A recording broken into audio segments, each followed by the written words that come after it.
Lundi 19 décembre 2022, Stéphanie Durand a raconté les coulisses de son mariage de Noël, en story Instagram. L'influenceuse a confié que ses noces ont failli être annulées à la dernière minute.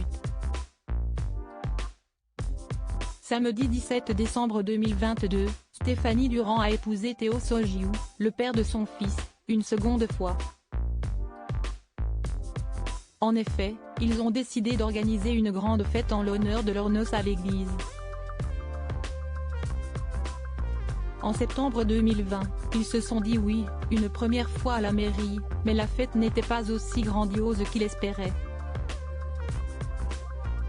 Stéphanie Durand explique pourquoi, en story Instagram. On s'est marié en pleine crise du Covid. Il y avait 30 personnes invitées, car c'était limité. On portait même les masques dans la mairie.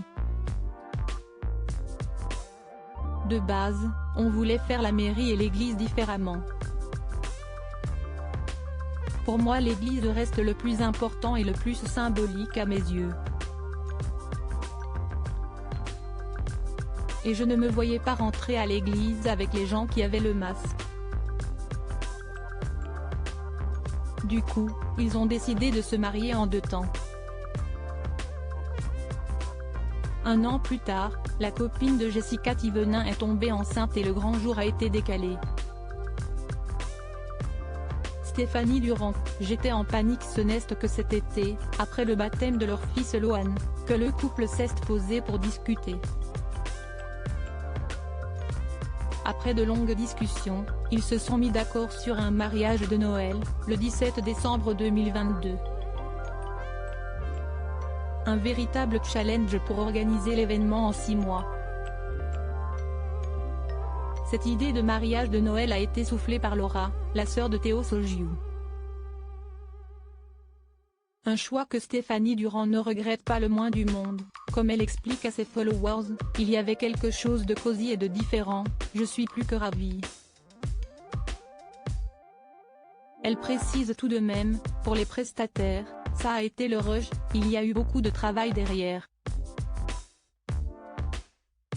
Ça a été très compliqué de se marier à l'église, déjà de trouver une qui acceptait de nous marier. J'ai eu beaucoup d'églises qui ont refusé de nous marier, car on ne respectait pas les 9 mois de préparation. Une première galère qu'ils ont réussi à contourner en faisant une préparation de 3 rendez-vous avec la paroisse de Dubaï. Mais l'ancienne star des Marseillais n'était pas au bout de ses surprises. 3 semaines avant le mariage, la dame de la paroisse me dit qu'il y a un papier à remplir, une demande prénuptiale. Il fallait absolument signer ce papier, sachant que Théo était parti à Miami. Ce papier devait se signer en présence des 2 époux. Je commence à paniquer. Quand la jeune maman a demandé comment elle pouvait se débrouiller pour faire signer Théo à distance, elle lui a répondu cash: ah non mais Stéphanie, vous n'allez pas vous marier le 17 décembre. Il faudra annuler votre mariage. Un moment bouleversant pour Stéphanie Durand, qui surenchérit: je ne vais pas cracher sur l'église mais cette personne ne m'a pas du tout aidée. Elle m'a vu au bout, a pleuré et elle n'a rien fait, j'ai été choquée.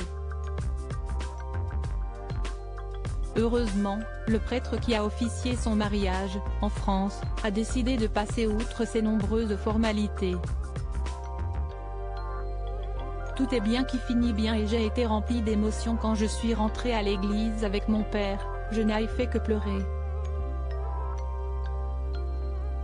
Heureusement cette histoire de mariage se termine sur une note d'amour et de joie.